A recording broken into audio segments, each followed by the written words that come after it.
پر ښځو د طالبانو د نویو بندیزونو هدف څه دی؟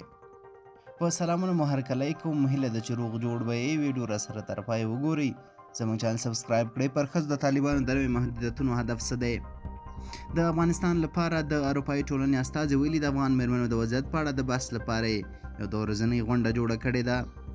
د طالبانو حکومت د ښځو پر سفر له محدودیت او د حجاب له جبري کولو وروسته د ټلویزیون د ښځینه ویاندویانو لپاره د مخ پټول جبري کړي دي. پر افغان ښځو د طالبانو محدودیتونه به تر کله دوام وکړي او دوام یې ښځې له کومو ستونزو سره مخ کولی شي؟ تازه د طالبانو حکومت اعلان وکړ چې له دې وروسته ښځې نشي کولی چې په لوڅ مخ په رسنیو راښکاره شي. دوی باید خپل مخونه پټ کړي چې په دغه برنامو کې خبرونه او که په بل ډول خپرونې مخ ته وړي.